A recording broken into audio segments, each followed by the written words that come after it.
Today we are going to start with the chapter number 1 of business studies, that is nature and significance of management.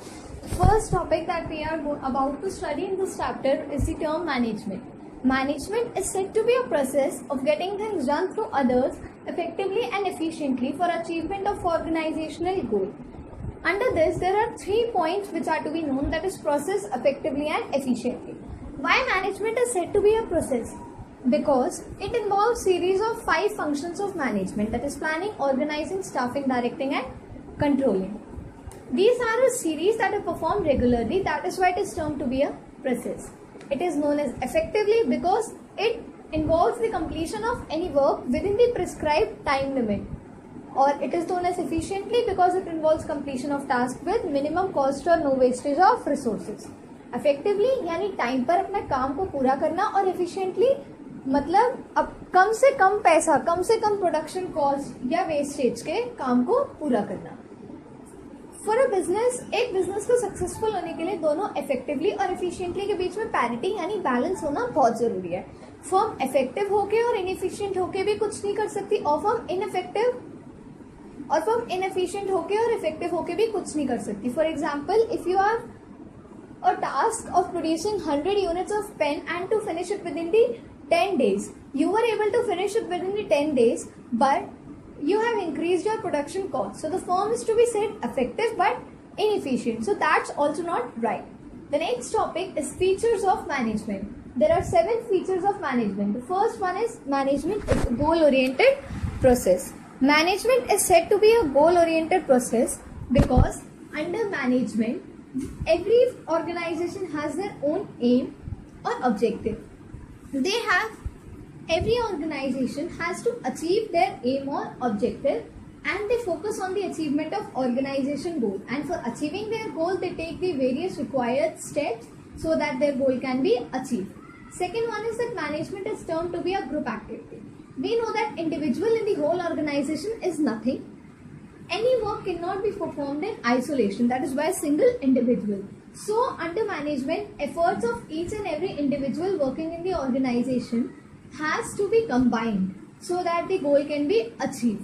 So management is a group activity because without grouping the efforts, the goal of the organization cannot be achieved. Third one is that management is an intangible.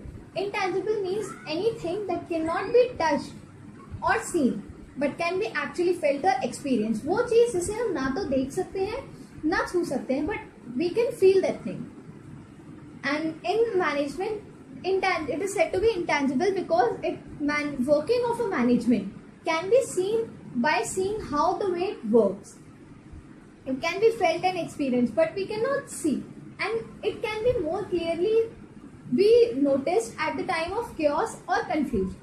The next feature is that management is termed to be as dynamic. Dynamic is also termed as flexible. Dynamic means changing your situations according to the changing environment. यानी environment के आते हुए changes के साथ साथ हमें अपने business के कुछ terms and conditions या way of working को change करना पड़ता है उस changes के साथ cope up करने के लिए. The next feature is that management is multidimensional. Multi means many. Management is multidimensional because it does not involve only one single dimension. It has various 3 kind of dimensions, that is management of work, management of people and management of operation. What is work? Work, we have to do work in an organization. For example, you can say there is a doctor. His work is to treat a patient. Or there is a teacher. His work is to teach the students. So we have an objective, but to achieve that objective we have to perform some work. Then the next is management of people. There are 2 kinds of people working in an organization, that is physical resources as well as human resources. Physical resources of each and any organization can vary, can be similar, but human resources of any organization cannot work same as in the other organization work, because human का behavior different होता है. हर इंसान एक दूसरे इंसान से अलग होता है. So human are the most important asset for the success of an organization. Then third is management of operation. Operation means production. It means conversion of input into output or raw materials into finished goods. Management of operation is incomplete without work or people. So it is the combined efforts of work as well as people. The next feature is that management is all pervasive. All pervasive means anything which can be felt anywhere and everywhere. यानी वो चीज जिसकी presence हर जगह होती है, whether it be a business, non-business, profit-making, non-profit-making organization, any. And the best example is mother. Mother working at a housewife. She is also a manager. She manages things at the house. So management is present even at home. The last feature is that management is a continuous process. Continuous means an ongoing or a never-ending process. Management is said to be a continuous process because it involves continuous functions of management. That is, if one objective is achieved, one plan is successful, then another plan is framed, and then the organization works following all the steps, that is planning, organizing, staffing, directing and controlling for achieving of that aim. So it continuously goes on and on. So these are the features of management. Now the next topic is objectives of management. Basically there are three types of objectives of management, that is economical or organizational objective, social objective and personal objective. The first one that we are going to study is economical or organizational objective. Under this there are 3 points, that is survival, growth and profit. Survival means that business, it is a necessity for a business to survive in the growing competitive market. A firm can only survive when it is earning some profit, that is his revenue are covering its cost, or the revenue received is more than their cost, then only a firm can survive in the competitive market. The next point is growth. A firm to survive in a competitive market has to grow in various ways. It can be adding one more line of product, it can be making more branches of their organization, diversifying their business, or in any other form, but they need to grow. The third point under economic objective is profit. Profit is the reward for bearing the risk.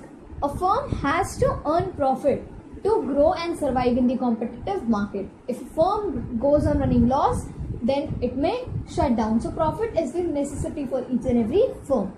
The next objective is social objective. We know that business uses society's resources, so it is the duty of the business to do something for the society. The first point that comes under social objective is providing quality products, the products that do not harm the health of a human being. The next is providing employment opportunities so that people can earn their living. The third point under social objective is vocational training. Vocational training means not only the basic education should be provided to the students, but some tailoring skills or any other kind of skills, computer skills should also be provided, that apart from education also they can get jobs and earn their living. The next point under social objective is providing eco-friendly techniques of production, or using the techniques that does not harm the environment. Third objectives are personal objectives. Personal objectives are the objectives that refers to the particular employee or an individual working in the organization. These are the objectives what an individual needs from an organization. The first point under this is competitive salary, so that they can earn their living and survive. The second point is having good working conditions, the conditions that doesn't harm the health of an individual. Third is providing them training and development programs to enhance their skills and productivity, which will lead to improvement in their performance. The next point under personal objective is fringe benefits. Fringe benefits refers to the benefits apart from salary, that is free medical allowance, house rent allowance, or free education to 2 children. And the last point under personal objective is peer recognition. Peer recognition refers to the self-respect or status in an organization. Each and every individual deserves respect. So this we end with the topic of objectives of management. So we end with this video. If you found this video helpful for you, so don't forget to give it a thumbs up and like, subscribe and share it. This is Twinkle Midha signing.